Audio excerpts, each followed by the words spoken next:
Hello everyone, it's Imran here. Welcome back to another video. So I'm going to react to another Thomas and Friends audio story by Kiefer Adams. And this one is episode 12 of season 7, the final series of audio stories, which is called Horsing Around. So yesterday I reacted to The Past is the Past. You want to match that out, I'll have it up in the top right hand corner of your screen. It was great to see Duck and Diesel put their past behind them and for them to move forward as friends they did. So I recommend you go and check that out. So we all know, so this one is about this one is going to be an origin story for Smudger, the Mid-Sodor's former number 2 engine in the TV television series. Smudger was the TBS counterpart of American Stanley. Stanley was that engine in the railway series that Smudger was in the TV series where he constantly derailed. He did. And we never really learned about Smudger's origins in the TV series, but Kiefer's going to give us that in this audio story right here. I mean, it's quite refreshing that Smudger's going to get his own origin story, because I do know that Stanley and even though Stanley and Smudger are quite similar, I do like to think in my head canon they both exist. They do. They both have the same problems, and both were turned into generators, they were, because of their constant derailing.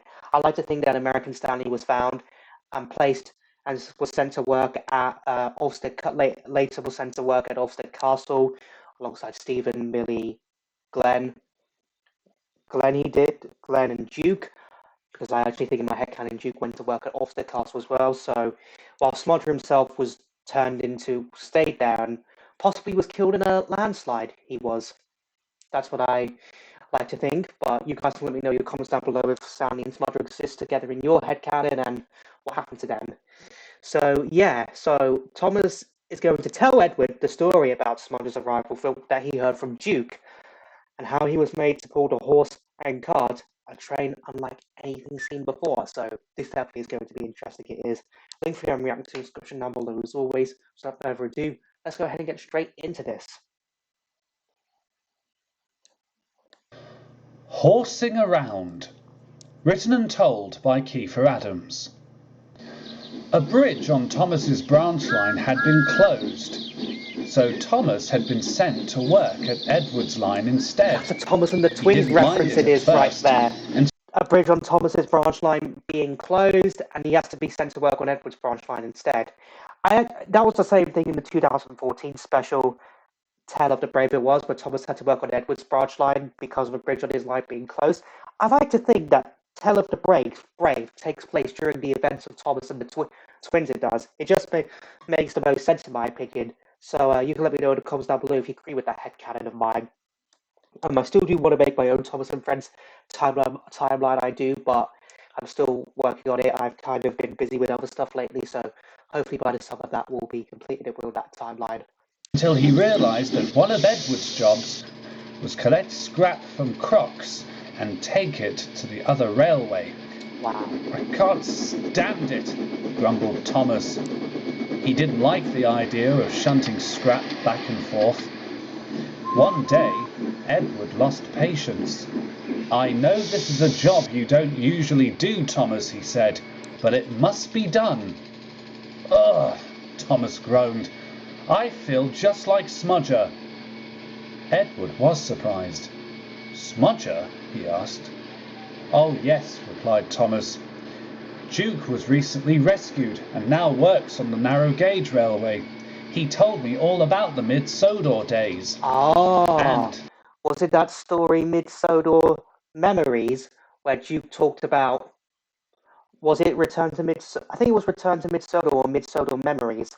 I think it was one of them, but I'll have the Return to the Mid-Sodor in my stat on the top rank on your screen. Go check that out. I think it was in one of those stories where Duke told Thomas some stories for him to tell the other engines. So yeah, and I guess that's where Thomas learned it from. He learned the story about Smudger from Duke, the former number 2 that used to be on it.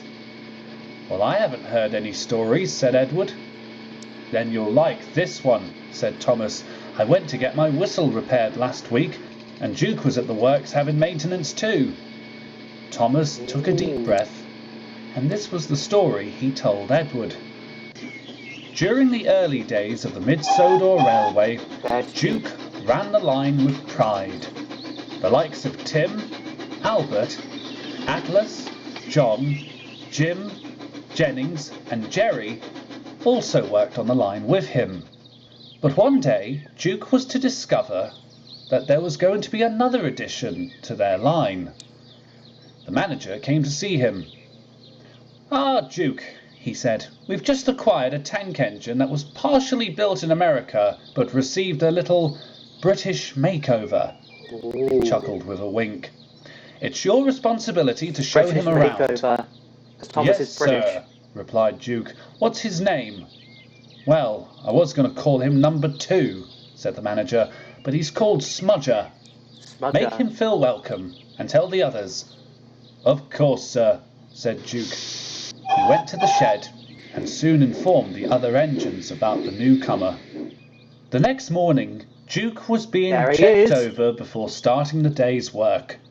He was just wondering how the day would be when a shrill whistle caught him by surprise. Sure enough, a little green tank engine, almost identical to Jennings', rolled in with a smug look on his face. "What a small yard!" he exclaimed. "This certainly won't do at all. I'm much too fancy for this old—" "Excuse me, Stanley," began Duke. "Smudger," came the sharp reply. There's the American Stanley reference. "Yes, Smudger, we do not use that sort of language in this yard, thank you very much." "Oh, whatever, Gramps. Now, let me get settled, and maybe you can bore me to death with your dull stories later." He scuttled away to the shed. Duke was furious. "How dare he growled. Duke's As he furious. went about his work. "Absolutely disgraceful. No respect." "Quite right, Duke," agreed John. "These engines don't learn." "He'd be lucky if he took the horse and cart," added Jerry. "Let's hope he doesn't," said Duke indignantly. Every engine on the Mid-Sodor Railway knows how important the horse and cart is. It is quite a clever train. It mostly consisted of a horse box and a guard's van. But recently a new type of truck had been made. It was a flatbed, modified to carry horse carts on it. So when the farmers could be dropped off to where they wanted to go, the cart, with the horse in the box, could travel along the train. Duke, Jim, Albert and John, being the most experienced engines, were in charge of this train. Sometimes Albert would easily break down with it. Jim and John often took it in turns, but Duke was the proudest of all. Unfortunately, Smudger was going to have a turn with the horse and cart. He was not best pleased about it. When the day came, Smudger was told to report to the manager at the top station. "It's your turn for the horse and cart today, Smudger," he said. "Duke will show you what needs to be done." "I'm not pulling a smelly old horse train, if that's what you're thinking," retorted Smudger crossly. "Don't talk back," interrupted the manager. Even the manager's "That getting will be pissed. your only warning about this matter. The train is waiting for you in the yard." "Tough, fine. I'll do it the old fuddy-duddy's way," Smudger grumbled, and he puffed crossly away. Duke was waiting with the horse and cart, and the horse for it had only just gone in the box when Smudger banged the train angrily.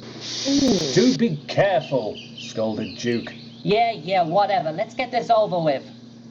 Duke tried to explain how the horse and cart was dealt with, but Smudger didn't listen. He just wanted to get a new job out of the way so he could go back to the ones he was getting comfortable with, like shunting trucks and fetching coaches.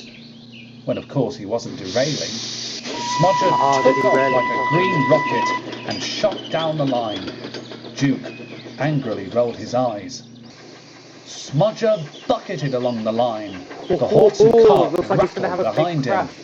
"This is too easy," he boasted. "What does old Dookie know about taking care?"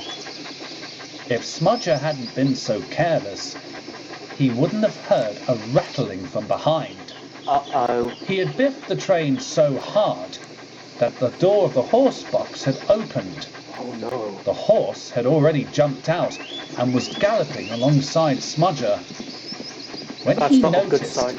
he had to do a double take. Where did you come from? He spluttered.